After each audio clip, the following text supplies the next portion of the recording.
लिखना, लेकिन लिखने से पहले समझना। देखो जितने भी एक एक एक इस तरीके का सवाल आता है, वो आपको ना एक फ्यूल दे देगा, कोई भी एक फ्यूल दे देगा और कहेगा बताओ इसके जलने से कौन कौन सी गैसें निकलती हैं, या इस फ्यूल से कौन कौन सी गैसें आ, आ, जो कि पॉल्यूशन करती हैं, हार्मफुल हैं, वो निकलती हैं। तो आपको एक तो फ्यूल और उससे निकलने वाली गैसें याद होनी चाहिए, मोटे मोटे तौर पर कुछ जो इंपॉर्टेंट फ्यूल्स हैं उनको लेकर। तो हमेशा याद रखना, जितने भी फॉसिल फ्यूल हैं, जीवाश्म ईंधन है, जैसे कोयला, पेट्रोलियम, ये सब जीवाश्म ईंधन में आते हैं। ये कार्बन से बने होते हैं, इसीलिए कार्बनिक फ्यूल भी कहते हैं इन्हें। तो कार्बन मोनोऑक्साइड और कार्बन डाइऑक्साइड दोनों मिल निकलेगी। जैसा मैंने कल भी बताया, जब भी कोई चीज जलती है उसका मतलब होता है ऑक्सीडेशन होना। ऑक्सीडेशन का मतलब ही दूसरा जलना होता है। तो फिर ऑक्साइड तो बनेंगे ही। जो भी चीज जलेगी अपने ऑक्साइड बनाती है, कार्बन जलेगा तो अपने ऑक्साइड बनाएगा, कार्बन डाइऑक्साइड होगा, कार्बन मोनोऑक्साइड होगा। तो एक तो ये निकलती है, ठीक है। दूसरी चीज ये है कि जैसे स्पेशली पेट्रोलियम और कुछ मामले में कोयला भी। देखो पेट्रोलियम को जब पेट्रोलियम बनता है खनिज तेल से, क्रूड ऑयल से। क्रूड ऑयल को जब रिफाइन करते हैं तो उसमें सल्फर का उपयोग किया जाता है उसको रिफाइन करने में। ये रिफाइनरियां करती हैं उसे खूब उपयोग। इसलिए क्रूड ऑयल जब पेट्रोल, डीजल, केरोसिन, बाकी सब ऑयल में कन्वर्ट होता है तब उसमें सल्फर की मात्रा होती ही है। इसलिए जब भी ये कोई इस तरीके का फ्यूल जलेगा तो वो सल्फाइड बनाएगा ही। इसलिए कोई भी ऐसा जीवाश्म ईंधन जब भी जलेगा जिसमें सल्फर है, सल्फाइड बनेगी। Sulphur dioxide, sulphur trioxide, hydrogen sulphide, ये सब बनेंगे उसमें। तो फॉसिल फ्यूल के जलने से ये भी निकलते हैं। कोयले के जलने से भी निकल जाती है, क्योंकि कोयला जमीन से निकलता है और सल्फर जमीन में मिलती है हम लोगों को। तो उसमें भी कुछ कभी कभी सल्फर की मात्रा हो जाती है, तो उससे भी, कोयले के जलने से भी ये निकलती है। अच्छा, तीसरी चीज ये है, अलग जो है बात वो ये है कि जो ये एयरक्राफ्ट उड़ते हैं ऊंचाई पर, अब ये कारण है एक बड़ा इंपॉर्टेंट। ऊंचाई पर जो एयरक्राफ्ट उड़ते हैं, इनके इनका जो फ्यूल होता है एयरक्राफ्ट का, इसको और ज्यादा रिफाइन बनाया जाता है। और ज्यादा रिफाइन बनाने के लिए इसमें नाइट्रोजन का उपयोग करते हैं इसको। तो इसमें नाइट्रोजन मिला हुआ होता है। जब ये जलता है ऊपर तो फिर नाइट्रोजन के ऑक्साइड्स बनते हैं। और ये नाइट्रोजन के ऑक्साइड, मैंने आपको बताया, ओजोन लेयर को हार्म पहुंचाने का काम करते हैं, क्योंकि ये पैन बनाने का काम करते हैं। तो इसलिए ऊंचाई पर उड़ने वाले विमानों ने भी ओजोन लेयर को हार्म किया है, सुपरसोनिक जेट विमान और ये जो भी हैं। तो वायुयानों के ईंधन से नाइट्रोजन के ऑक्साइड्स बनेंगे, नाइट्रोजन के यौगिक बनेंगे, जैसे nitrous, nitric, all type of oxides, या नाइट्रेट, नाइट्रोजन ऑक्साइड भी कहते हैं इसे, नाइट्रोजन ट्राई ऑक्साइड भी कहते हैं, ये सब बनते हैं। ठीक है, ये हुआ जो फॉसिल फ्यूल से जलने वाली बात। तो फिलहाल इन्हीं को लिख लीजिए, फॉसिल फ्यूल से जलने के। अच्छा, एक और भी है। ये तो हुआ फॉसिल फ्यूल का। मान लो कोई भी कार्बनिक पदार्थ या तो सड़ेगा या गलेगा, कोई भी ऑर्गेनिक मैटर, तब मीथेन रिलीज होगी। जैसे ऐसे खेत जिनमें पानी भरा हुआ हो, कहीं पर भी तालाब के आसपास की जगहें, कोई दलदल, ये सब मीथेन के स्रोत होते हैं, क्योंकि पानी की वजह से जो कार्बनिक मैटर है वो गलने लगता है। इसलिए धान के खेत भी, एग्रीकल्चर भी पॉल्यूशन करती है, एग्रीकल्चर से पॉल्यूशन होता है बड़ी मात्रा में, और इसमें भी स्पेशली धान के खेतों से। तो ये कई बार आया है कि अब मीथेन एक हार्मफुल गैस है, एक ग्लोबल वार्मिंग क्रिएट करती है, ग्रीन हाउस गैस है। तो ये कई बार पूछा जाता है कि मीथेन कहाँ से रिलीज होती है। तो दो बड़े स्रोत हैं मीथेन के, एक तो धान के खेत, पैडी फील्ड्स, पानी भरा हुआ होता है, निकलती है। और दूसरी, जितने भी मवेशी हैं सब मीथेन छोड़ते हैं। जब खाना डाइजेस्ट होता है तब मीथेन का जन्म होता है। तो जुगाली करने वाले जितने भी पशु हैं जो चारा खाते हैं बड़े लेवल पर, वो सब मीथेन रिलीज करते हैं अपने जुगाली के समय। तो ये दो सबसे इंपॉर्टेंट सोर्स है मीथेन के रिलीज करने के, जो कि एग्रीकल्चर और एनिमल हस्बेंड्री से देखने को मिलते हैं। ये सवाल बहुत बार आए हैं, जो भी अभी मैंने आपसे डिस्कस किए हैं। अगले पॉइंट से लिखना। देखो, एक और प्रॉब्लम है। चलो पहले प्रॉब्लम नहीं, पहले सॉल्यूशन जितने बताए वो देख लेते हैं।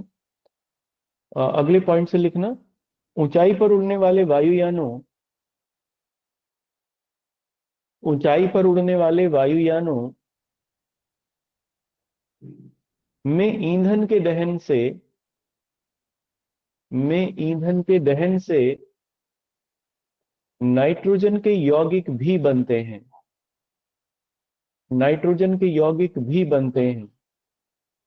द सुपरसोनिक जेट या एयरक्राफ्ट, जो भी लिखना चाहें, द सुपरसोनिक जेट और एयरक्राफ्ट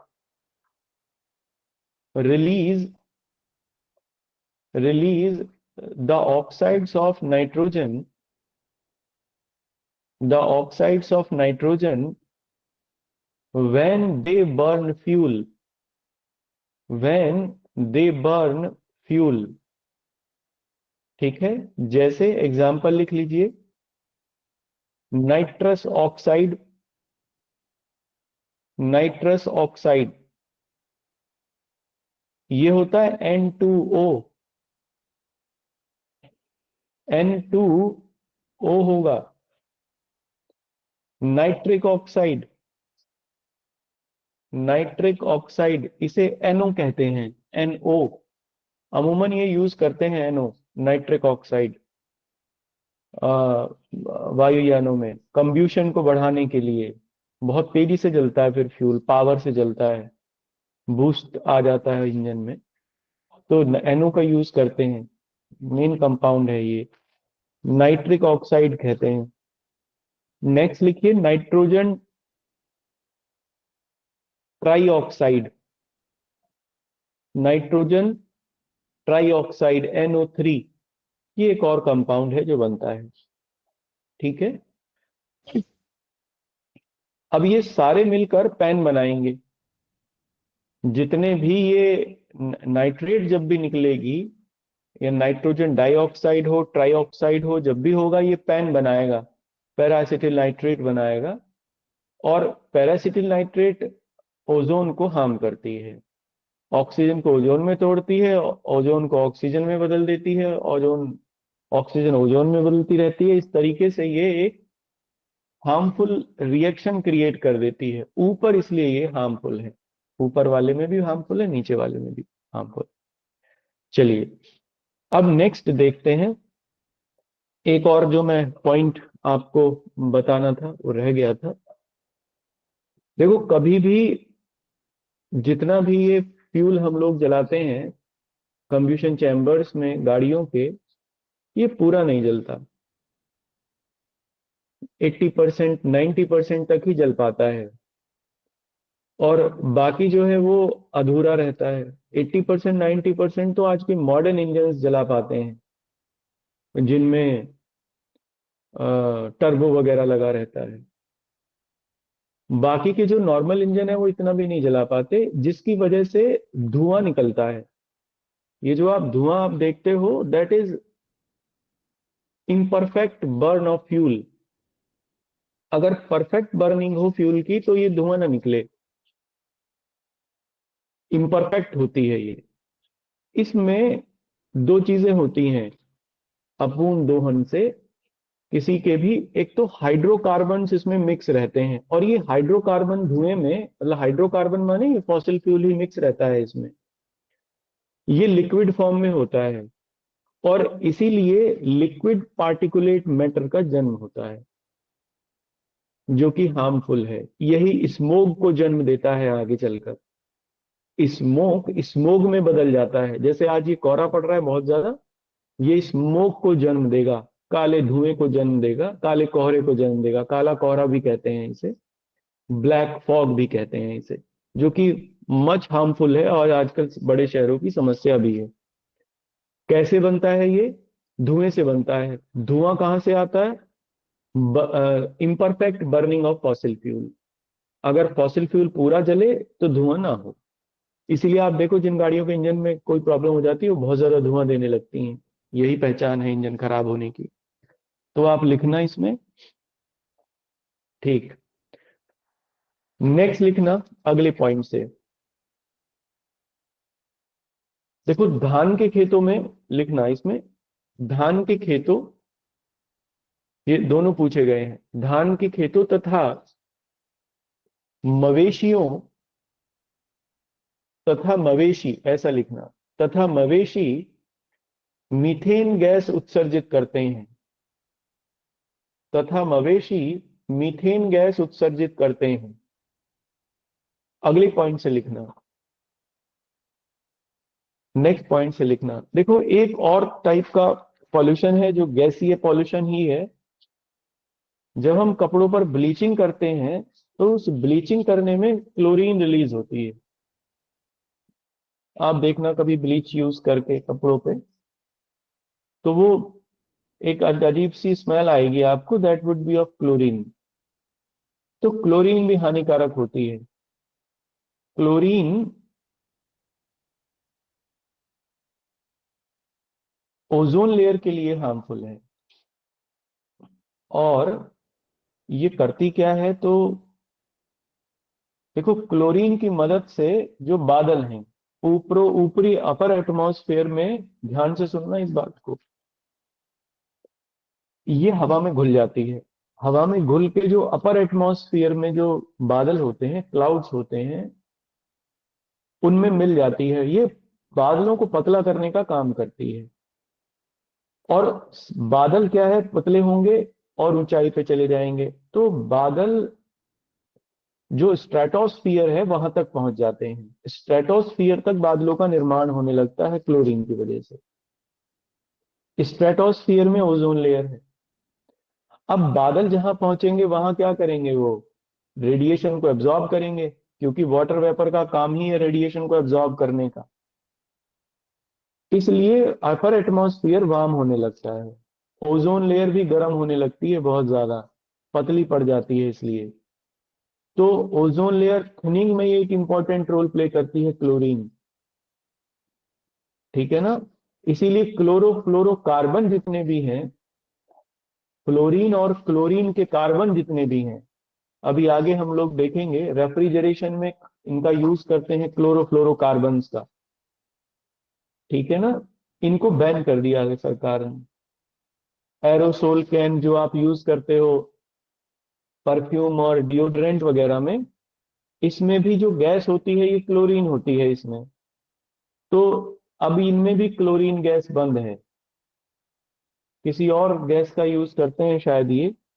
तो ये भी पॉल्यूशन करती है। ठीक है ना? एयरसोल, आपके एरोसोल कैन जितने भी हैं, और ये रेफ्रिजरेशन के जितने भी उपकरण हैं, ये सब, एसी, फ्रिज, ये सब पॉल्यूशन करते हैं। ठीक है? हाँ, फ्लोरीन, क्लोरीन और क्लोरीन के कार्बन्स होते हैं जिन्हें हम लोग क्लोरोफ्लोरोकार्बन्स कहते हैं। ठीक है? चलिए, अब इसमें नेक्स्ट हेडिंग लिख लीजिए। आ, एक तो ये गैसेस हुआ, अब इसमें नेक्स्ट लिख लीजिए, कणिकीय वायु प्रदूषक। कणिकीय वायु प्रदूषक या particulate air pollutants. Particulate air pollutants, या इनको हम लोग पार्टिकुलेट मैटर वगैरह, इसका एक पार्ट होता है। Particulate air pollutants. ठीक है? देखो, ये क्या होते हैं? बहुत छोटे कण होते हैं, बहुत छोटे पार्टिकल, जो कि 1 माइक्रोन से लगभग 10 माइक्रोन के बराबर होते हैं। 1 माइक्रोन 1 मिलीमीटर का भी शायद 1,000वां पार्ट होता है। बहुत छोटा कण होता है माइक्रोन, मतलब छोटी पैमाइश है। किसी चीज को मापने की, म्यू से उसे म्यू उसका पैमाना है, उसकी राशि है जिससे मापते हैं। तो ऐसे कण बहुत छोटे छोटे, जो कि 1 से 10 तक के बीच के होते हैं, इनको हम लोग कणिकीय प्रदूषक कहते हैं। दो तरीके के होते हैं, लिक्विड भी होते हैं, सॉलिड भी होते हैं। अमूमन धुएं में जितने भी धुएं निकलते हैं, इन सब में जो निकलते हैं लिक्विड निकलते हैं। कुछ सॉलिड भी होते हैं, जैसे डीजल के जलने पर सॉलिड भी निकलते हैं। बाकियों के निकलने बाकियों के जलने पर, बाकी बाकी पेट्रोल के या बाकी के जलने पर लिक्विड टाइप के जो फ्यूल है वो निकलते हैं, बहुत छोटे छोटे कण उसके, क्योंकि पूरी तरीके से जलता नहीं है वो। इसलिए जो भी खनिज ईंधन के मिनरल ऑयल जितने भी हैं, या कोयला भी है, कोयले को जलने से भी ये छोटे छोटे कण निकलते हैं, हवा में मुक्त होते हैं। चाहे कोयला जले, लकड़ी जले, या कोई मिनरल ऑयल जले, निकलेंगे ये जरूर। कुछ इसमें से लिक्विड टाइप के होंगे, कुछ इसमें सॉलिड टाइप के होंगे। इन्हीं को ही हम लोग पार्टिकुलेट मैटर कहते हैं। एरोसोल जो होते हैं ये लिक्विड होते हैं, मतलब जो इसके लिक्विड छोटे छोटे कण कण होते हैं लिक्विड फॉर्म में, इन्हें हम लोग एरोसोल कहते हैं। देखो ये हवा में नेचुरली भी मिलते हैं, बहुत छोटे छोटे बारीक धूल के कण हवा में प्राकृतिक रूप से मिलते हैं हमें नेचुरली, और ये बहुत जरूरी है। ये जरूरी इसलिए है, अगर ये ना हो तो लाइट का स्कैटर ना करे। लाइट इनसे टकरा के स्कैटर कर देती है, स्कैटर करती है और फैल जाती है, इसीलिए हमें प्रकाश फैल जाता है, दिखाई देता है प्रकाश। प्रकाश में सब जगह चीजें दिखाई देती हैं। प्रकाश का फैलने के लिए बड़े इंपॉर्टेंट हैं ये एरोसोल, और एरोसोल ही बेसिकली, या धूल के कण। लेकिन अगर ये एक लेवल से ज्यादा है तो फिर ये पॉल्यूशन को जन्म देते हैं। अगर ये एक लेवल से ज्यादा है तो ये क्या करेंगे, प्रकाश इनसे टकराएगा, टकरा के वापस लौट जाएगा, जमीन तक नहीं आ पाएगा। इसलिए उस दिन लाइट डिम होगी। देखो जिस दिन पॉल्यूशन बहुत हो उस दिन लाइट डिम हो जाती है। सूर्य का प्रकाश डिम डिम दिखेगा आपको, और कारण उसका यह है कि ये एल्बिडो में वृद्धि कर देते हैं। ठीक है, मतलब सूरज का प्रकाश इनसे टकरा के वापस लौटने लगता है। जब सूरज का प्रकाश पृथ्वी तक नहीं पहुंचेगा, वापस लौटने लगेगा, बहुत ज्यादा मात्रा है, अंधेरा सा महसूस होगा। और ग्लोबल कूलिंग एक कॉन्सेप्ट है जो आजकल देखने में आई है, ग्लोबल कूलिंग की संभावना बनती है। इसलिए ग्लोबल कूलिंग, जैसे ग्लोबल वार्मिंग है ना, ग्लोबल वार्मिंग वैश्विक तापन, यानी जब दुनिया गर्म हो रही है। ग्लोबल कूलिंग माने वैश्विक ठंडक उसे कह सकते हैं, या शीतलन उसे कह सकते हैं। इससे होता यह है कि एक विशेष समय में तापमान अत्यधिक कम होने लगता है। इसीलिए आप देखो कि जहां ठंड पड़ रही है जिन एरियाज में दुनिया के, वहां बहुत सर्दी पड़ रही है, और जहां गर्मी है वहां बहुत गर्मी बढ़ रही है। तो ये एरोसोल क्या करते हैं, ये एल्बिडो में वृद्धि कर देते हैं। एल्बिडो में वृद्धि माने सूरज का प्रकाश ज्यादा मात्रा में वापस लौटने लगता है अंतरिक्ष में, जिससे ग्लोबल कूलिंग की संभावना बढ़ती है। एक तो ये, दूसरी ये सांस से, लोगों की सांस में, यानी हवा में मिले हुए होते हैं, अंदर चले जाते हैं विंड पाइप के थ्रू, और फिर ब्लड में मिलकर शरीर के बाकी हिस्सों में इकट्ठा होने लगते हैं। इनमें से कुछ कार्सिनोजेनिक भी होते हैं, कैंसर कारक होते हैं। इसलिए आजकल कैंसर के रोगियों की संख्या में वृद्धि हुई है दुनिया भर में। जैसे आर्सेनिक अगर मिला हुआ हो, कोबाल्ट मिला हुआ हो, क्रोमियम के अगर एरोसोल हो, तो फिर ये हानिकारक होते हैं। अमूमन वो क्षेत्र जहां पर रिफाइनरी है, जहां ताप विद्युत गृह है, यानी जहां कोयले से बिजली बनती है, गैस से बिजली बनती है, वहां देखने में आया है, या बहुत ज्यादा बड़े कारखाने, कोई इंडस्ट्रियल एरिया है, वहां आपको कैंसर के रोगियों में वृद्धि देखने को मिलेगी। उसका कारण यही है। ठीक है। इसीलिए डीजल के वाहनों पर प्रतिबंधित कर देते हैं दिल्ली में, जब कोई प्रॉब्लम होती है तो वो डीजल वगैरह बंद कर देते हैं। मैं समझा पाया पार्टिकुलेट मैटर और इनका इफेक्ट? सब लोगों को क्लियर है? समझ गए?